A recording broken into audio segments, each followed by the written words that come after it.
Hello YouTube, Joey here from TeamBurningInfinitey, bringing you the first episode of How to Raise the Flag. So, I've already gone over what this series is about in the intro video. I'll leave an annotation somewhere on the screen or a link down in the description below.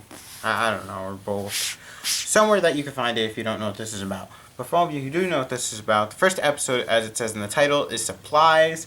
So, for all of you new card gamers just getting into the game, or people who think they might be missing a couple supplies and they're not sure what they need or want, here's where I'm going to explain everything. And I should probably get one more thing. There we go. Okay. I got everything. So, there is a hell of a lot of things for me to go over. So let's start with the basic of the basics. When you play card games, trading card games, tabletop gaming, whatever you want to call it, you need the cards. So, that's pretty self-explanatory. I'm not going to get any more into the cards specifically because that's other episodes. But you need the cards. And 99.9% of the time, when you play tabletop gaming and you're investing money in it, you want to protect your cards so they don't get damaged. So, what you get are these things called sleeves. They could be as white as this. They could be as bland as that. Or as decorative as this. There's sleeves ranging from all kinds of designs and patterns. Whether they're cheap or expensive, a bunch of things go on. They're completely different companies like Hypermat, to official Bushiroad sleeves, to Moe sleeves, to Ultra Pro, Player's Choice, so many things. I typically stick with Hypermat, Bushiroad, and I just use these sleeves because they have Shauna on them, and I'm a huge Shauna fan. That's the point. And usually a lot of people who play with Bushiroad sleeves or some kind of sleeves with a nice design on it and they don't want their sleeves getting damaged for a very long time, get things called oversleeves. Oversleeves protect the cards.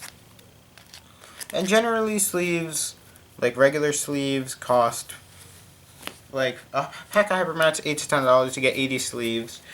A pack of Ultra Pro is like $4 or $5 and you get 60. Bushiroad sleeves are like anywhere from 5 to 10 depending on where you get it and what design, a few other things. Generically, if they're in stock. And as you see, like if I flip over, I could probably find a sleeve that's like cornerly damaged or something. I don't know, I'd have to like flip here, see if I can find one. Ah, here, this one. It's going to be hard to show on camera, but I'll try. Okay. So I'm going to go like right here. You guys see like right there, it's slightly crippled. God damn, this is hard to look. So, that's from using them out of the sleeve. I mean, it's very slightly damaged, but you know, people don't like their nice sleeves damaged. And that's where the oversleeves come in. So I just thought I should mention that. I mean, these are pretty basic things. Sleeves protect your cards, sleeves look nice, bunch of reasons to use them. Plus, I mean, you don't want your cards getting dirty, they have a white back. And you don't want them getting scratched or bent, etc. Especially when you shuffle, things can happen, and that's really bad when they happen. But, yeah. And then, there's a million ways you can hold your deck. You usually don't just have your deck scrambled in a bag so it falls apart or they get bent while you travel. So you need some kind of container. And you can get a deck box like this, a deck box like this, a deck box like this, a deck box like this. This is more like this, except this is missing the top, and I got it in the mail just because it has a nice borderline. It was pretty cool. So these are all great ways to hold your cards. See, this one's like that. You just flip it. This is a Velcro one. Flip it open. This one has a little pocket you insert. Opens like that. And this is a magnetic monster box. Holds up to two sides. And boom. All things you can do to protect your cards. And they're all very important. These were like, I know Ideal 808 sells them for like $7 with shipping, or without shipping, and then you pay for shipping. So if you pick them up like in bulk, it's great. These are like $4 at usually. I'm not a big fan of these, but you know what? They do their job. I like these a lot because they hold 2 decks, and it's magnetic, and it looks nice. And if you really want to, you go like this. And there you go. You got the whole thing without the top. And you can slide it right back in. These are like $10, but they look really nice. They're great for a lot of games. I think they're great. So yeah, and this is just a damaged version of this, but same thing. Also, you don't want deck boxes to look like this. You want them to look like this. This is like 2 or 3 years old at least. I know that. It's like 3 or 4 probably. This is like 8 year old, not even. Looks completely intact, great. Little stains and stuff in the back that you can barely notice unless the lights on it. A little tiny bent here. Completely smooth. Little bumps here. Like, you know, it's pretty good condition. This is a year old. Look how nice this looks. I mean, it's a little bumped out because I used double sleeves and it's expanded, and that's why the curves are here. But it does its job very well. If I go like this, take this, throw that in, take this, go like that.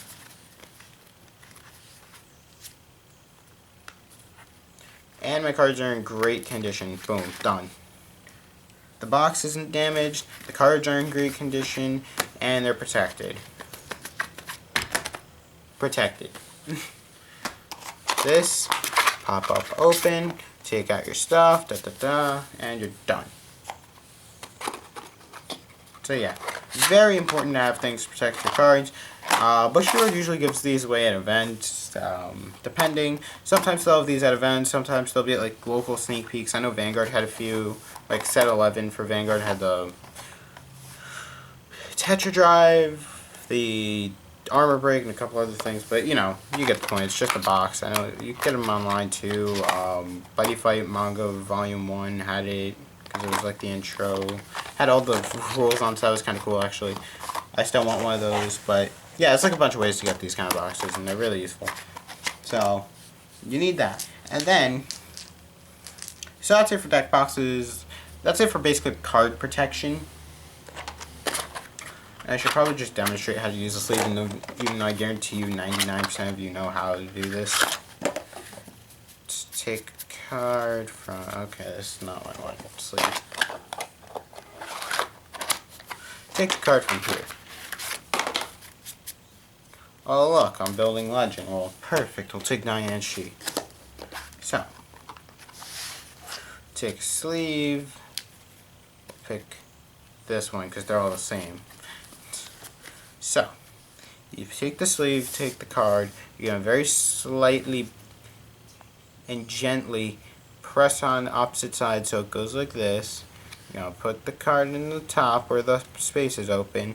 Once it's in, you stop and you just push down.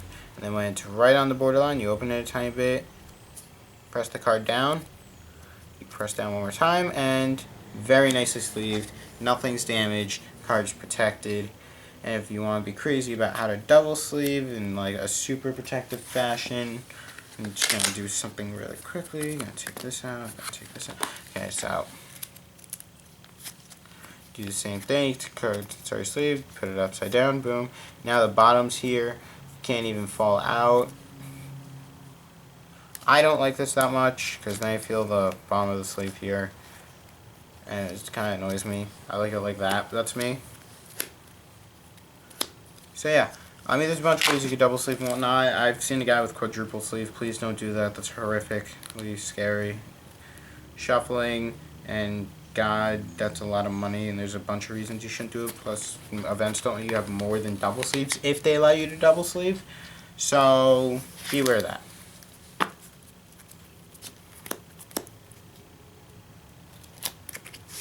But yeah, so that's it for this. I should probably put this away. Okay, so that's it for cards, sleeving, deck boxes, how to sleeve. Okay. So in a game like Buddyfight, it is a life-based system when you play. So how do you keep track of life? You have things called life counters like this to keep track of your life. If you have 2 of them, you can give one to your opponent so they keep track of their life if they don't have one. These are really easy to get in the game because they come in every trial deck. They come in certain sets. There's a bunch of ways to get life counters. Set 3 had 4 life counter box toppers. Set 4 had 2 life counter box toppers. Every trial deck has these. Just a bunch of ways to get these. So, yeah. If you really don't have one, go to someone who does. I guarantee you there are people who collect them. And they're probably willing to loan out one if it's at locals. Or give one away for free if it's just something people need. Then, another way to keep track of life is something like this. A double life counter. If I go zoom in. It focuses. Double-sided. Oh god, this is difficult.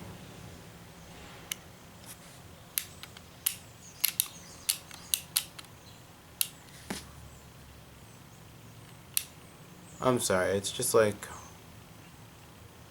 It's like inverse. I hate inverse things. When I'm looking at my camera, things upside down so I could see what the whole view looks like. But yeah, I'm showing you the double life counter. Keeps track of both sides. Or you can do it the old classic way, pen and paper. Is probably my favorite way for any major event. If this is at a locals, I try to reserve anything pen and paper because that just feels like a waste half the time. And that's probably where I'd use this thing. And even then, I might use this and pen and paper at an event just to make sure I'm not wrong. But I'd always go pen and paper. This is always what's trusted the most by judges. If you're playing on a competitive level, pen and paper. Most events offer this anyway. They will give pen and paper to people because pen and paper is the best way to keep track of life. So that goes for that. Some card games have this, some don't. Coin effects, just carry coins. I don't play Pokemon TCG, but yeah. So, coins. Always carry coins. Some people say flip a coin, see who goes first. Let's say this is heads, this is tails. Go here. Flipped. It went away. Look, it landed on tails. Whoever called tails goes first. Look at that. Usually the more dominant way of going first, though, is rolling dice. Not this many. This is absurd. 1 or 2 dice. If it's 2, okay. It's high roll of 12. 10. And 10. Okay, roll again. So 10 or 8. And we got, okay, that went off, so it doesn't count. Let's say it's the table. God damn. I have really bad luck with demonstrating. Okay, 8. Go. 8 and 8. Oh my god, I'm terrible at this. Okay, let's just say a 2 and a 4. The person who rolls 4 first wins. You get the point. Keep a lot of dice on you because sometimes people ask to borrow or whatnot, and then things get lost. Plus, having a lot of dice looks nice, so yeah.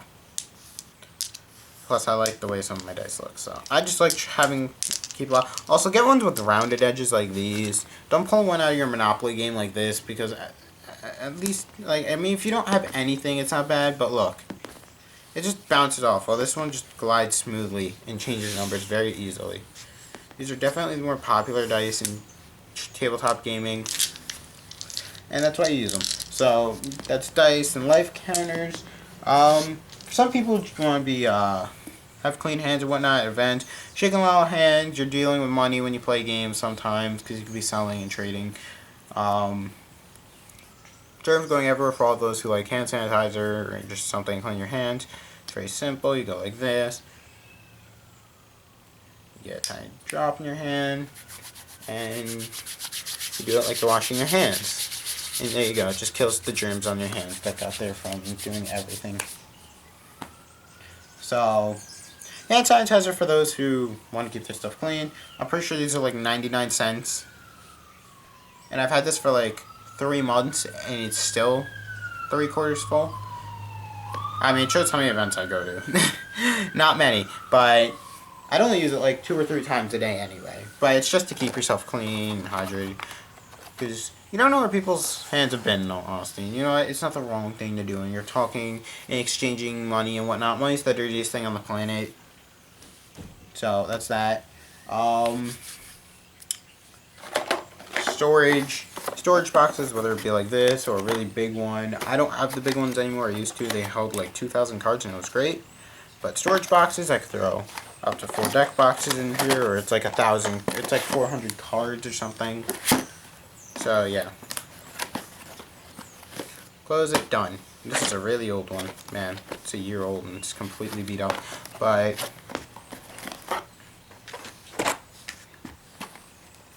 that is that. And then, so storage, just extra protection, make sure things don't go all over the place. Like, I don't like throwing deck boxes in my bag as a deck box. I like having them in the storage, or monster deck boxes I'll do because they're nice and big. Plus they barely fit in the storage. I mean, I could do this, which actually isn't a bad idea for me, but yeah, I'm not a big fan of it because then it's a pain to get out. I mean, this is easy. You go like this, but getting the monster deck box, I have to go like that, or else I just break it. There's a bunch of ways you could do this. This is just my optimal way. Also, storage boxes are great if you have anything like this, because you could just throw the card in here, throw it in there, throw this, and you're done. Look at that. And the open top won't go flying everywhere, so it's actually usable. That, or you just use it for like storage around your house, because you might have excess cards. So, yeah. Obviously, playmat, because you don't want your sleeves getting dirty, and then dirt gets on them, or your cards getting dirty if you're playing with unsleeved cards, which would be even worse. So, playmat's very important. You get these, most games offer these rubber playmats, like, pretty much the same material. This is a 24 by 12, I believe. And these are 17 or 18 by 10. Like, it's really weird. I don't know the exact measurements of the Bushroom mat. I'm pretty sure it's 24 by 12. And I'm pretty sure it's like 18 by 10 or something small like that. It's really weird. But these are the official Bushroom mats. They give them at every event, every WCQ. And you get paper mats like, oh, I just made some stuff while we're grabbing this paper mat off my dresser. But get paper mats like this in your trial deck. It's like the one. This is like the one that I keep because it just has a cool design on it. It's got the darkness barrier shit, and I actually like the theme for that. I need that BGM. Yeah. But yeah, stuff like that. So playmats are very important. I usually have like 2 to 4 on me 90% of the time because playmats are nice. Got my Dragon Ball Z one from when I first started playing card games. Very old and beat up. Paid like $10 for it. Completely worth. And then we have this one that we got WCQs recently, and then I have my custom deck days playmat, which is my iconic playmat. But yeah. I think the last thing I need to go, well, 2 things I need to go over left. The first one is binders. Binders are like extra storage for trades and whatnot. Usually people use them for trades, but I know people who use binders for storage, and binders are a great place for storage. They hold plenty of cards. But yeah, see, you just have all of this extra stuff. And a lot of people throw foils in here because it's like trade. It's all organized. You don't have to go digging through things, and boom.